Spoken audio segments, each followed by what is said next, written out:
I'm Dan Rather. The music, Appalachian Spring by Aaron Copland. Since 1960, the theme for a documentary series called CBS Reports. This man, this reporter, was Edward R. Murrow. CBS Reports, hard-hitting, one-hour documentaries, investigative reporting at its best, presented in prime time. What you are about to see is one of the earliest, and certainly one of the finest, Harvest of Shame. It dealt with the plight of migrant workers in the United States. The producer was David Lowe. The executive producer, Fred W. Friendly. The correspondent, Edward R. Murrow. Now, exactly as it was broadcast on November 25th, 1960, Harvest of Shame. Over here, 70 cents. All day talking. Over here, 70 cents today. We're paying today. We're paying more than anybody in town. 70 cents, heavy is today. 70 cents today. 70 cents. 70 cents all day jumping. All I can do is advise you. 8 cent bucks, and you guarantee you if you pull today and we pull what we got to pull today, you'll have $11 in your pocket. This scene is not taking place in the Congo. It has nothing to do with Johannesburg or Cape Town. It is not Nyasaland or Nigeria. This is Florida. These are citizens of the United States, 1960. This is a shape-up for migrant workers. The hawkers are chanting the going peace rate at the various fields. This is the way the humans who harvest the food for the best-fed people in the world get hired.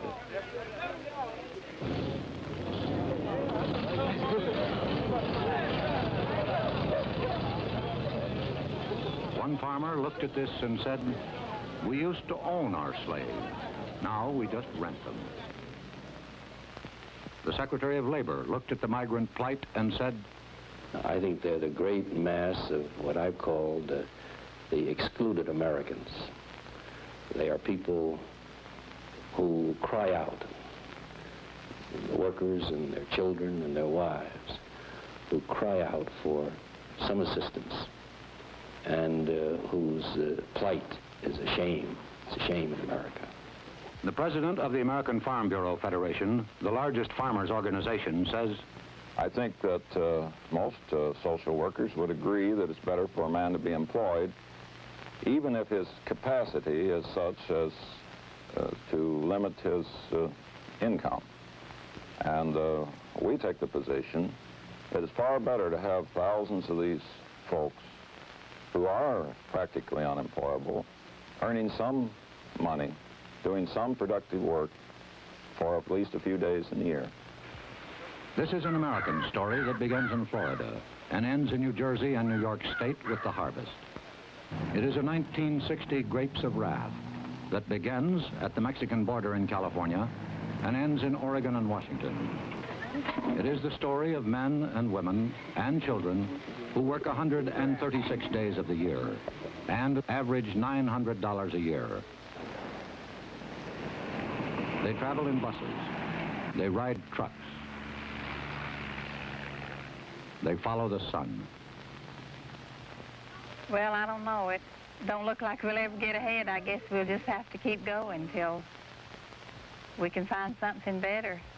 A minister named Cassidy, who works with them, says, "They are just as bad as the slaves.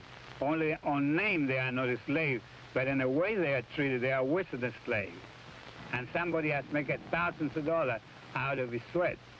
Is that a slave or not?" They are the migrants, workers in the sweatshops of the soil, the harvest of shame.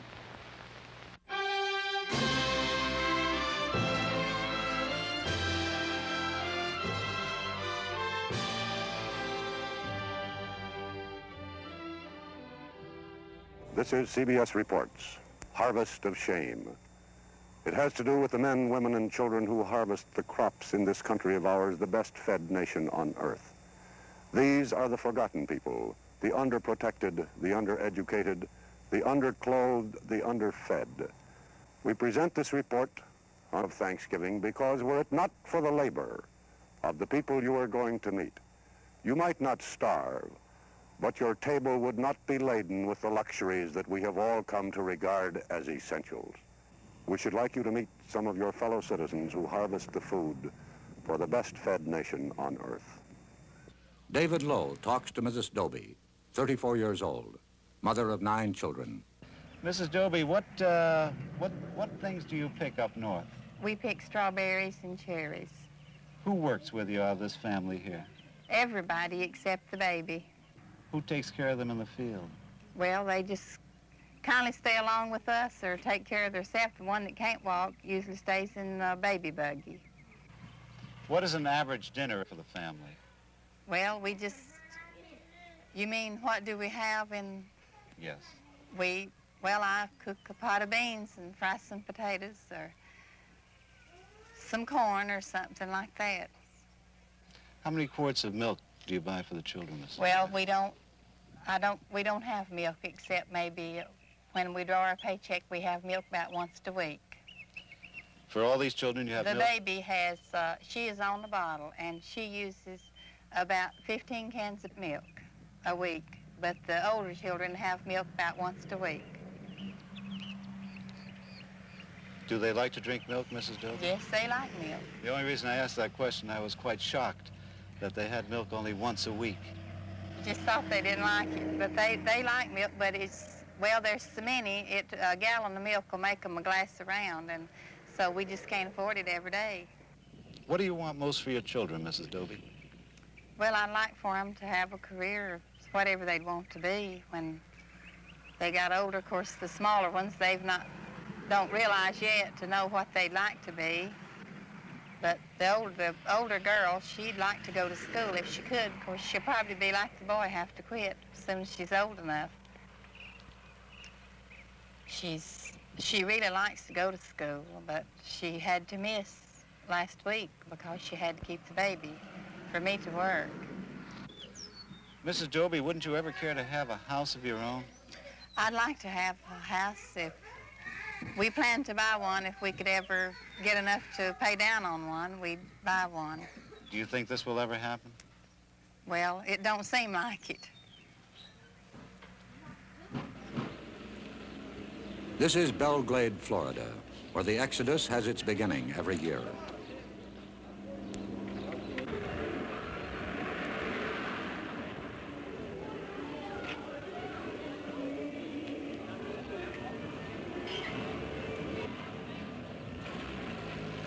The migrants call it their home, what the circus people call their winter quarters, their Sarasota.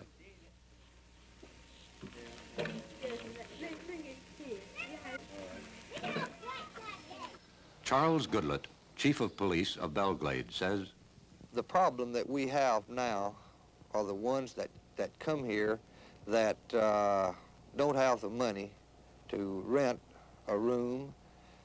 They'll sleep around the bars, in the grass, in the packing houses, around the lake area, in the parks, any place they can find to sleep, to rest for a few hours.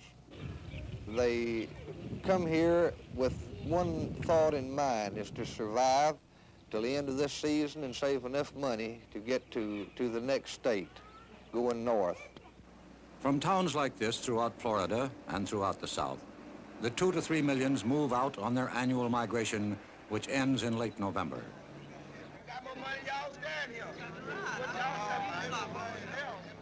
They carry with them whatever little they possess, whatever little they are.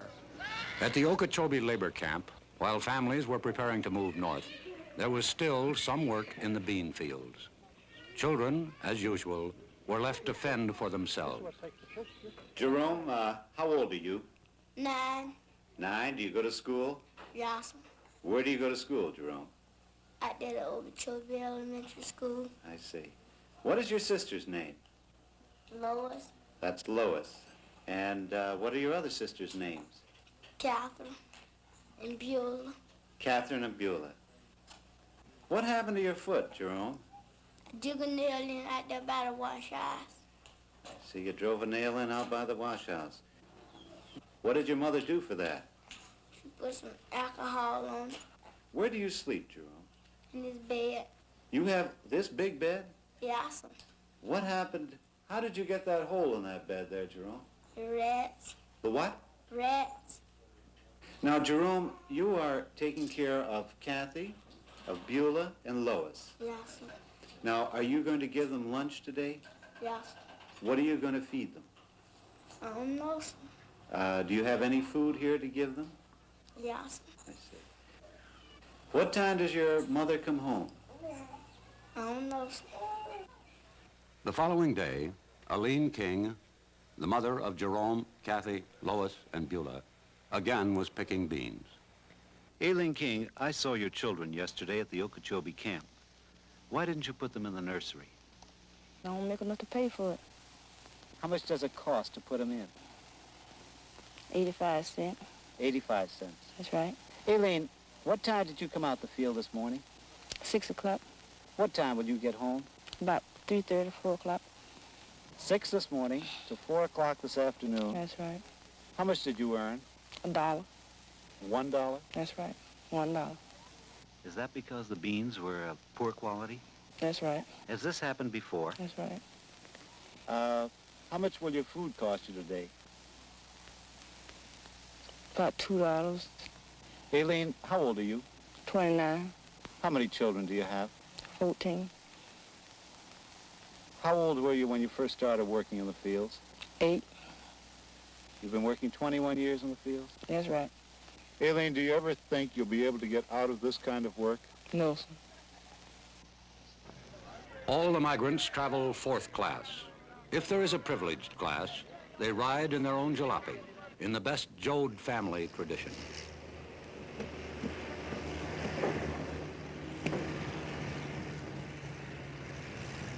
The long journey begins. Through Atlanta, Nashville, Indianapolis, en route to the fields and orchards of America. Lowe has been following the migrants for the past 9 months. Some are freewheelers who travel as a family unit. He met the Parsons family as they were about to leave Belglade tomatoes for Indiana strawberries. Mr. Parsons, do you think the farmers you work for care about your problems? No, sir. They're not in particular worried about you. They just want their stuff out and you get away as quick as possible. Would you say that you're welcomed when you're needed?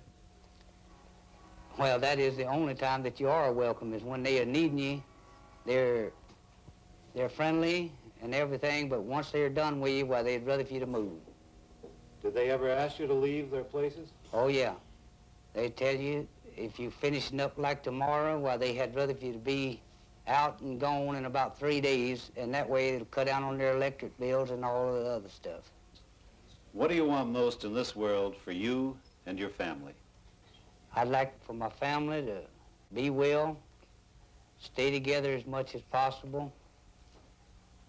I'd like to be on a farm somewhere out away from so many people to where they could attend one church and be interested mostly in one school, and that way I believe they'd all be better satisfied. Mr. Parsons, do you think this will ever happen? Not at the rate that I'm going now, no. Most of them ride 1,500 to 2,000 miles to work in vehicles owned by crew leaders who recruit the workers for the migration north. This is the Roach family looking for work. Mr. Roach, how did you happen to come to this place? Well, I came to Augusta, and I was talking to some people, and they told me to came on down to Waycross, that it was a lot smarter work around Waycross, see? Well, how many miles have you been traveling looking for work so far? About 1,600 and something. Mr. Roach, where did you spend the night last night with your family? Over in the woods. Pulled up on the side of the road, out of a little dirt road, and slept in the woods outside the car. May I ask you, sir, what did you have for dinner and your family last night? Well, we had bologna sausage and loaf bread. That isn't very good food for a growing family, is it? Well, we made on it. How much money do you have in the world right at this moment? I only have about $1.45. Well, what do you intend to do about food for your family today? Well, I've always worked and I always figured I could get work. I had never been where I couldn't get a little something to do. The vegetables the migrants picked yesterday moved north swiftly on rails. Produce en route to the tables of America by trailer is refrigerated and carefully packed to prevent bruising. Cattle carried to market by federal regulation must be watered, fed, and rested for 5 hours every 28 hours. People, men, women, and children, are carried to the fields of the North in journeys as long as 4 days and 3 nights. They often ride 10 hours without stop for food or facilities.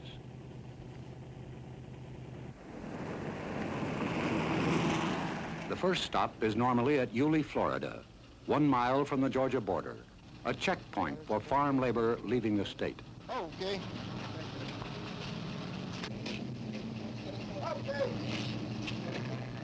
There are other stops. Kingsland, Georgia, for bread and sandwich meats. Darien, Georgia, for facilities.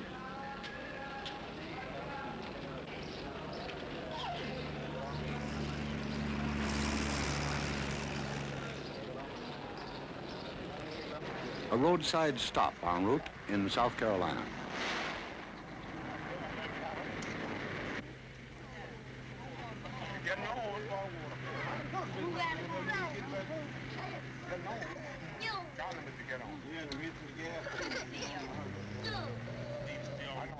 "1,000 miles north of Belgrade, Florida, by way of U.S. Route 17 and 301, through Jacksonville, Savannah, Charleston, Wilmington, and New Bern, is Elizabeth City, North Carolina, a bean stop, good for 6 weeks' work.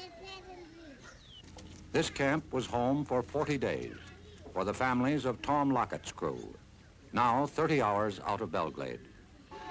Miss Blakely, how many years have you been working in agriculture, in the fields?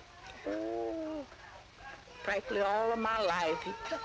I haven't did no other work much but in the field all of my life. I raised all my kids working in the field. I noticed that there's some straw over there. What is that for? Well, that was the straw they brought for the people to sleep on. Well, weren't mattresses supplied here? They used to be, but they ain't now. Mrs. Blakely, where is the water supply over here? That's it right now. For how many people? For this and that over yonder, the big, all use the same. And how many bathrooms are there here? Now. Where do you use the bathroom? Where are the facilities? Don't have one. We use our tin tubes. Mrs. Brown, how did the children fare on the journey up north? Well, they got kind of fretful, you know, and got so riding, handling them. But we made it. Miss Brown, may I ask how old you are? I'm 37. Mrs. Brown, how many years have you been working in the fields? All my life. Do you remember how old you were when you started? I was about 8 years old. Would you like to get out of this work? I sure would. Do you think you'll ever be able to? I'm hoping so. Do you think you'll be able to, though? I don't know. 20 miles from Kitty Hawk, North Carolina, the workers, driven 900 miles north by crew leader Norman Hall, picked beans at the prevailing rate of 50 cents a hamper.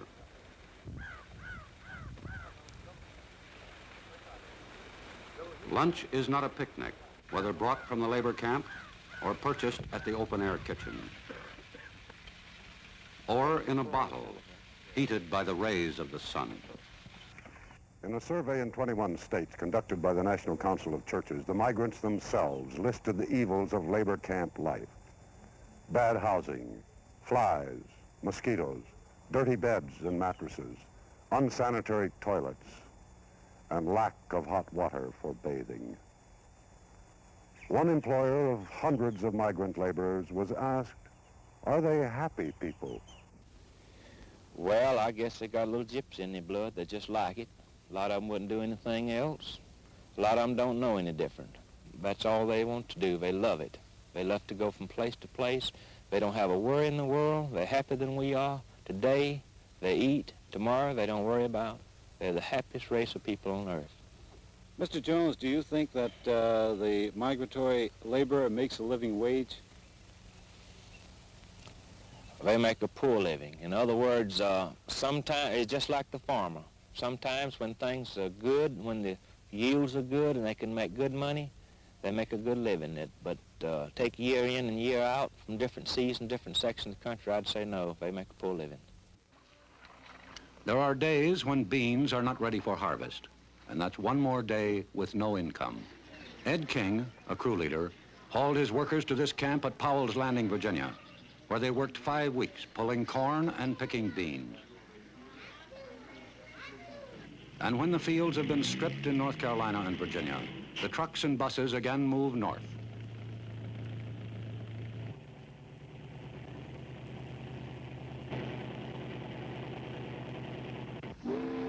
This is Little Creek Ferry, outside of Norfolk. 20,000 migrants are ferried to the fertile fields of the Virginia Cape and the eastern shores of Maryland and Delaware for beans, tomatoes, asparagus, and potatoes.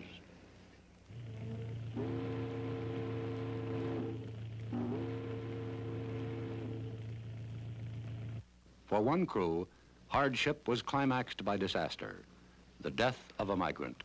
We had a little trouble on the road about 4 o'clock this morning, Sunday morning, and a car, and a little wreck. One was killed. Has this ever happened before with any crews coming up north? Once as I remember, it was in Fayetteville, North Carolina. What happened? Everybody got killed. Every year, as predictable as the seasons, there are accidents resulting in death and serious injury to these laborers. On June 6, 1957, at the intersection of U.S. Route 301 and State Highway 102, 9 miles from Fayetteville, North Carolina, 21 migrants were killed, 17 males, 3 females, and the baby boy. The police report stated one of the causes of the high loss of life was the packaging of the occupants of the truck. Today, only 6 states have laws providing for the safe transportation of migrants within their borders. The state of North Carolina is not one of the 6. Secretary of Labor Mitchell. Hardly a year goes by that we don't read in the paper of some very serious accident where sometimes a dozen or more people have been killed purely because there is no interstate standard with regard to safety. Another complication of the migrant stream is the constant flow of foreign workers into the available pool of domestic workers. Hundreds of thousands of Mexican braceros and thousands of offshore laborers from the Caribbean area, hired by contract, depress the wage scale of the domestic migrant. This controversy is most bitter on the West Coast. Joseph Woods, a Marine combat veteran of the Pacific, competes against the braceros. Lowe talked to the Woods family under a tree, which was their home in California. Mr. Woods, how did you happen to pick this spot to camp? Well, someone told us about it, and they said it was all right to camp here. Where do you get your water supply? We go to town after it. And how do you bring it back here? In can. We have a 10-gallon can. What do you use for sanitary facilities, Mr. Woods? Well, just get by the best we can. How many days will you have to be picking cherries in order to find enough money to move into a house, Mr. Well, Wood? probably quite a few. They usually want a month's rent in advance, so by the time the cherries are over here, we'll be moving somewhere else anyway. Mrs. Wood, tell me about the children. Do they go out in the orchards and work with you when you work? Well, we have taken them out sometimes, but they're a little too small to work. Who takes care of them here? My father stays here and takes care of them usually. Do you think that you'll ever make enough money picking fruit, Mr. Woods, in order to get settled down in one place and have a home of your own? I don't think so. Throughout the United States, there are others, like the Woods family, who are not able to enjoy the luxury of living in a labor camp. In New Jersey, a few miles from Princeton, is this labor camp. There are 2 water taps and 2 outhouses.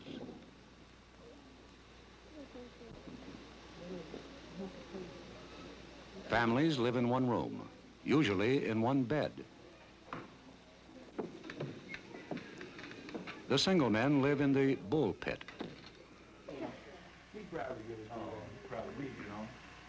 Their space, one bunk. 4 people live in this room in New Jersey. A family of 6 will move into this room. Nearby, a trotting raceway has new stables for horses. They cost $500,000. At Cutchogue, New York, 300 migrants live in this camp owned and operated by the Potato Growers Association of Long Island. This is migrant housing, 90 miles from Times Square.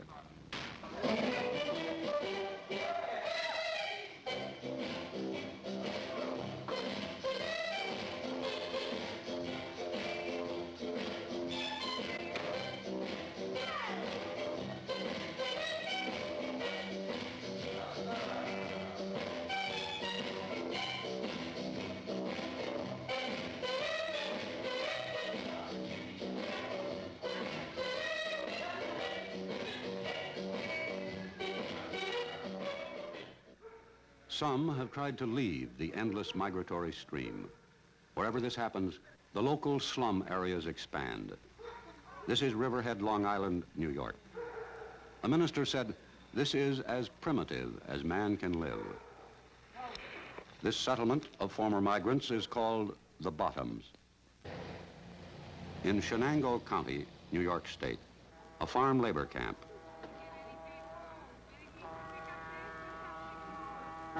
The ultimate goal of Ed King's crew, 1,257 miles from Belglade.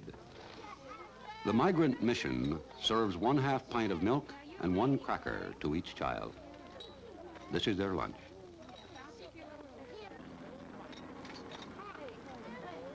Their parents eat lunch in the field, sometimes 75 miles away. This is the living space of Eileen King and her 5 children. The room is similar to their winter quarters in Belglade, only smaller. Charles Schumann, president of the American Farm Bureau Federation, says, we're the only group of people that furnish housing for our workers. And we furnish these extra benefits, perquisites. Some sections call it the furnish. And it's almost impossible to calculate the value of these added benefits. At the same time, we don't condone inadequate housing. Mr. Schumann, why does the American Farm Bureau Federation so violently oppose federal legislation? I think there'll be more rapid progress with state regulation than there will be with federal regulation. We think that federal legislation will follow the route that almost all federal legislation does, of additional and more stringent and more regulations with more and more red tape, and more cutting to a certain pattern all over the country. And in fact, it would probably rule out the use of migrant labor very quickly. the middleman between the farmer and the migrant is the crew leader, a remnant of the padrone system in wide use 60 years ago. Ed King, a crew leader, says, well, a crew leader, he have to, in a way, he have to be the father and mother and all when he takes this crew out, because the whole crew mostly be dependent direct on him. Reverend Michael Cassidy, who travels with the migrants, says, well, some of the crew leaders, they are good, but the majority of them, they are bad. They are so bad that they are the worst that they can be. They're trying to skin alive these migrants. They take every dime they make. They try every scheme is possible. For instance, they pay the owner, the grower, pay them 45 cents to pick a crate of tomatoes. And then they turn around, they pay the labor 12 cents at the most. And natural, they have 3 or 40 or 50 or 100 people picking tomatoes. He makes, I know a man last year making here, right in here, $14,000, the crew leader. And all the men they left in here, and I met them in Alabama, they were broke. They didn't have a dime because they didn't make the money themselves. Everyone who knows anything about this situation agrees that the best hope for the future of the migrants lies in the education of their children. But for the children of migrants, education is not easy to come by. There are 600,000 of them. Most state child labor laws ignore farm children. And so far as the children of migrants are concerned, almost without exception, they leave school at the age of 16 forever. The United States Office of Education reports that the migratory workers have the highest rate of illiteracy in the country. Approximately 1 out of every 500 children whose parents are still migrant laborers finishes grade school. Approximately 1 out of every 5,000 ever finishes high school. And there is no case upon the record of the child of a migrant laborer ever receiving a college diploma. Only 6 states have summer schools for migrants. The New Jersey School Center is at Cranberry. Laura, how old are you? 11, 11. What grade are you in? in the 6th. 6th grade. Do you intend to go to high school, Laura? Yeah. What would you like to be? I like to be a teacher. What would you like to teach? I like to teach the 5th grade. What do you think about going to school here in Cranberry, New Jersey, Harriet? I like it. I like it. Well, good. Would you, do you have any idea what you want to do when you grow up? Be a teacher. Well, good. How old are you, Patricia Ann? 8. What grade? 9? What grade are you in? 4. Do you have any idea what you want to be when you grow up? Yeah. What's that? A nurse. Otis, what would you like to do when you grow up? Be a doctor. You going to be a doctor? Yes. What kind of a doctor, do you know? I think I'd rather be a dentist. A dentist? Your teeth. Mrs. Christine Shack, their teacher, was asked about her pupils. Mrs. Shank, do your pupils, who are, most of them, children of migrant families, are they anxious to get an education? Terribly anxious, even more so than the child in the normal school year. Do they get any help from their parents as far as schoolwork is concerned?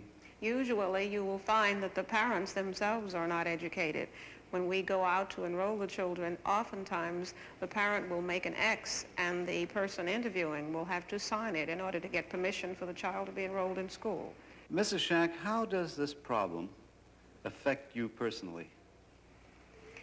I think maybe I feel a bit of responsibility toward these children because I realize that we here in New Jersey reap the benefits of their parents' labor, and the children are suffering because their parents are here doing this.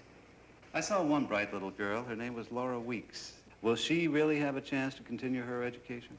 Laura is from a rural area in Florida, and she is from an exceedingly large family. In fact, I believe there are 8 or 9 girls, all girls in the family. They have been coming to New Jersey now for about 3 or 4 years, to my knowledge. Laura is one of my returning pupils. I've seen great progress from year to year in Laura. We've had her for 3 sessions. However, I think because of the family's financial conditions and the size of the family and the fact that she is in a rural area, that she probably will get no farther than upper junior high school or maybe complete high school with luck. What about Harriet Damon? Harriet, too, is from a very large family. There are 9 children in the Damon family. We have 6 of them here in the summer program. She is the oldest of the 9. I doubt seriously that Harriet will have an opportunity to advance her education. One can't help but have compassion for those who find themselves in such a condition. The federal government spends $6.5 million annually protecting migratory wildlife. This year, Congress failed to appropriate $3.5 million to educate migratory children. Senator Harrison Williams, chairman of the Subcommittee on Migratory Labor, was asked if state or federal legislation was the answer. Many aspects can only be successfully dealt with at a national level. For example, wages. We see states in competitive positions. They're reluctant to raise wages through legislation in their state because their farmers are competing with farmers in other states. And we see in education some states who have taken great strides. We can't expect states to do it alone. when they know their neighboring state with whom their farmers compete are not doing anything. We know that just about everybody in this country has some federal support for adequate housing through FHA or whatever the program is, except the farm community. And the migrant farmer is the most poorly housed member of our society. Senator Williams, a Democrat, and Secretary of Labor Mitchell, a Republican, have called for legislation which will probably come before the next session of Congress. And only last week, President Eisenhower made the Presidential Committee on Migrants a permanent body. But the real problem is that there are many kinds of farmers and many kinds of crops. The big mechanized grain and dairy farmers use little or no migrant labor. Some of the major canneries do pay fair wages and provide adequate housing. However, it must be stated that most of the fruit and vegetable farmers find it economically impossible to build good housing like this to be used only 6 weeks a year. The farmer claims he is trapped between what society expects and his market demands. Howard Jones, a grower in Florida, was asked if he knew what his beans, picked that day, would bring in the market. Well, you can't tell from one day to another. Some days you'll go down there and you'll get $5, and I've seen them drop to $1.50 the next day. Or one day they'll be $3, and the next day they might be $2, or one day they'll be $2, and the next day they could be $4. Who sets your price? Well, that's what we're all trying to figure out. Everybody, I don't know the answer, but the chains seem to have more to do with setting the prices than anyone else. It's too much difference between the price that they pay in the farmers all over the country. And something we've thought about trying to get somebody to investigate it, some of the congressmen, the senators, but you go up there to Washington, we had a group of boys go up there here a couple of years ago. They gave them a run around, Agriculture Department, they all give them a run around. We believe that those chains have lobbyists in Washington, and they're going to do pretty well as what they please. Mr. Mitchell, some of the growers have told us that the chain stores fix the prices, and they cannot meet those prices if they pay their labor a higher wage.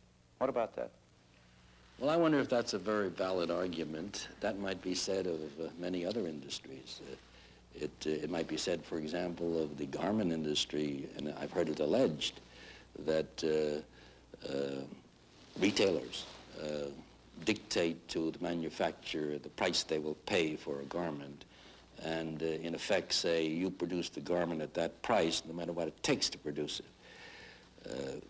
However, the garment worker in this country fares very well in terms of standard of living, due in large measure to the efforts of people like Mr. Potofsky and Mr. Dubinsky of the ILGWU and the Amalgamated Clothing Workers and others who have taken what was a very substandard industry not so long ago, 1911, the Great Fire in New York. Today, these workers are thriving members of the community. And the price that my wife pays for a garment today, she gets a much better garment than her mother ever had at a lower price. So this argument that the farmer has to meet the dictation of the chain store leaves me rather cold. The migrant farm worker occupies the lowest level of any major group in the American economy. The soil has produced no Samuel Gompers or John L. Lewis. As Secretary of Labor Mitchell states, I think the AFL-CIO in the past has been too preoccupied with other affairs, and probably the farm problem was so tough that they were reluctant to tackle it. I think their attitude and policy has changed, and they're making a greater effort now to organize than they ever have in the past. Farm labor, however, is excluded from all federal legislation designed to protect the rights of those engaged in interstate commerce to organize and bargain collectively. In 1959, the AFL-CIO set aside $100,000 in an effort to organize the fruit pickers of California. One of the large growers in California was asked what he thought of this effort to organize the fruit pickers. I think their very lack of progress and their very lack of success in signing up members has shown that the industrial type of union which they represent has no place or application to agriculture. Charles Schumann, president of the American Farm Bureau Federation, was asked how his organization felt about unions. I think that the agricultural worker needs to have the right to change jobs, freedom to move about, freedom to quit if he doesn't like it, freedom to protest, freedom to negotiate where they are organized, but the right to strike at the time of harvest ought to be regulated in some manner. The AFL-CIO Organizing Committee in California thinks differently. Earlier this year, they called a strike meeting of cherry pickers in Stockton. Always on the go for a winter steak in summer, and the pay has been too low. A meeting reminiscent of the days of auto and steel organizing in the 30s. We must stand as one or fail. Keep your hand upon the dollar and a dime for every pail. Louis Cranach, an official of the organizing committee. Your negotiating committee met with cherry industry representatives for the first time in the history of agriculture. They set a minimum of 110 per 16-quart bucket for good and average picking. Now, some contractors and growers will try to beat down that minimum price. And they'll say that they can't afford to pay 110 a bucket for the big crop, that they're squeezed, that the Chrysler Imperial needs fixing, or Junior's Thunderbird is on the blink. Now it's up to you and the rest of the pickers. It's your program. It represents united action. Sure, you can get a job, but if you can't live on what you make, what good is the job? You make about $5 or $10 today, and tomorrow you just looking for a job and stay on the street looking for a job. You don't got no job another day. And what do the local people supposed to do? We live anywhere, in a tent, under a shade tree, under a river bridge. We drink water out of a creek or anywhere we can get it. 5 or 6 families drink out of 1 cup, a tin can, or anything else. We're to blame. We tolerate that stuff. If we'd stick together and say we won't do it, we won't pick your cherries until you give us some restrooms in the field for the ladies, some for the men, and some water fit to drink, we won't pick them. We'd get them. The fruits of the earth must be harvested to feed and sustain mankind. What have you to show for picking since the harvest has begun? We have barely made expenses, but we've set a going scale. Keep your hand upon the dollar and a dime for every pail. The question posed by thoughtful men is, must the 2 to 3 million migrants who help feed their fellow Americans work, travel, and live under conditions that wrong the dignity of man? Howard Van Smith, awarded a Pulitzer Prize for his series of articles on migrant labor in the Miami News, says this. I knew next to nothing of the migrant situation 4 to 5 years ago. I knew there were migrant camps, but a migrant was just a person who worked in a farm to me. After seeing what I have, I am sure that I will devote the rest of my life to doing what little I can to help solve this problem. Secretary of Labor James Mitchell says, I feel sad. I feel sad because I think that it's a blot on my conscience as well as the conscience of all of us who are whom society has treated a little more favorably than these people. They have no voice in the legislative halls. They certainly have no voice in Congress. And their employers do have a voice. Their employers are highly organized and make their wants and terms and conditions known to our legislators. I know of no greater pressure lobby, so-called, in Washington than the farm group. In all the matters in which I am interested in, I have been frustrated to a greater extent than in any other sphere of activity as Secretary of Labor in my inability to make any impact at all in terms of either regulations or law that would help the farm workers. And the pressures of the farm groups are tremendous. We guarantee to the farmer no loss in certain crops. There the farmer likes to participate in the government largesse. But Lord help the fellow like myself who dares suggest that perhaps the government should do something about the workers that work on farms. It seems to me that in our kind of a country, we no longer quarrel with the idea that a man is worthy of his hire, a fair day's work for a fair day's pay. After all, the employers of this country, as indeed the workers, are part of our way of life. And it's morally wrong, it seems to me, for any man, any employer, to exploit his workers. In this day and age, I don't think we should tolerate it.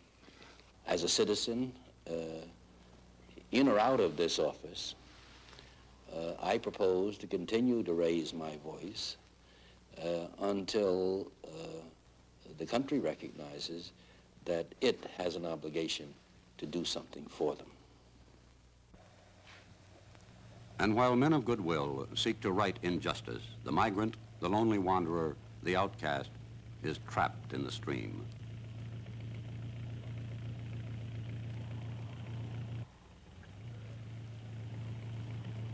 Now it is November. The last of the laborers, in trucks, buses, and cars, approach the southern states to start the cycle all over again.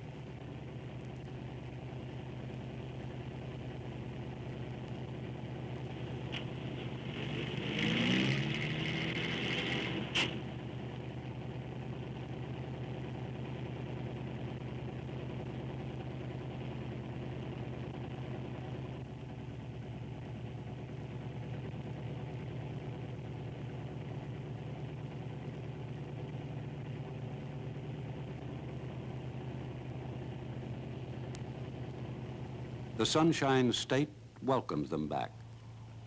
Homestead, Immokalee, Pahokee, Belglade, and hundreds of other communities. This is home. New housing is available. The rent, $15 per room per week. The migrant is at the mercy of the weather. This year in Florida, there was a freeze, killing beans, tomatoes, celery, corn. Its byproduct was a bread line. Migratory farm workers are not eligible for unemployment insurance.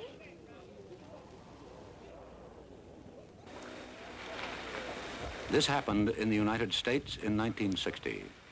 A line of humans waiting for a ration of tinned goods, milk and bread.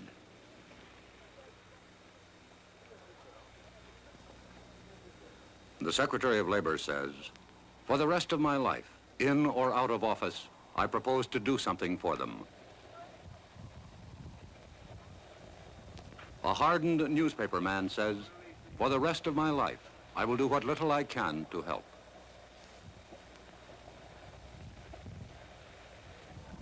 But perhaps Julian Griggs, a chaplain for the migrants, speaks for all of us. Is it possible to have love without justice? Is it possible that we think too much in terms of charity, in terms of Thanksgiving Day baskets, in terms of Christmas baskets, and not in terms enough of eliminating poverty. The migrants are back in Belgrade, winter quarters, after months of travel and work. One said he brought back $1.65, another said $6. Another said we broke even. We were broke when we left, broke when we got back. We asked them what they thought they could do to help themselves, and they said nothing. What can we do? Last week, a presidential committee made up of the Secretaries of Labor, Agriculture, Interior, and Health, Welfare, and Education made certain recommendations regarding the migrants. Here are some of them. Extend child labor laws to cover agricultural workers. Eliminate residence requirements so that migrants will be eligible for health, education, and welfare programs. A federal law requiring crew leaders to register, thus protecting migrants from exploitation. Extension of workmen's compensation laws to agriculture. New housing regulations. States to pay local school boards for the education of migrant children. There will, of course, be opposition to these recommendations. Too much government interference, too expensive, socialism. Similar proposals have been made before. In fact, 150 different attempts have been made in Congress to do something about the plight of the migrants. All except one has failed. The migrants have no lobby. Only an enlightened, aroused, and perhaps angered public opinion can do anything about the migrants. The people you have seen have the strength to harvest your fruit and vegetables. They do not have the strength to influence legislation. Maybe we do. Good night and good luck.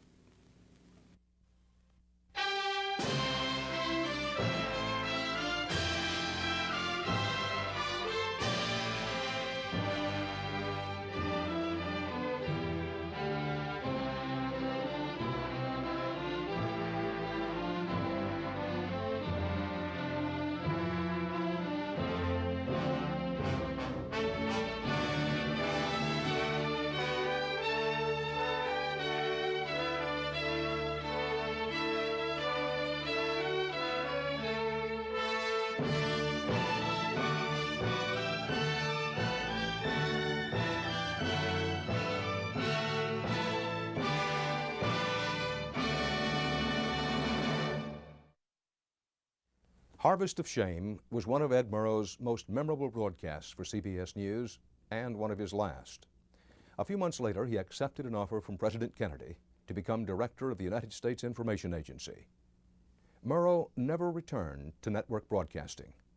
He died of lung cancer in 1965. But what he left was a legacy not only of his own career, but the team of correspondents he had assembled and inspired, and the others who came along over the years doing their best to follow in his footsteps. When Murrow left CBS in 1961, Jack Gould of the New York Times wrote this: "To whatever extent television has found its voice of conscience, purpose, and integrity, it was as much the doing of Edward R. Murrow as any other single individual." That was true in 1961, and it is true today. I'm Dan Rather, and this is Good Night and Good Luck, the Edward R. Murrow Television Collection.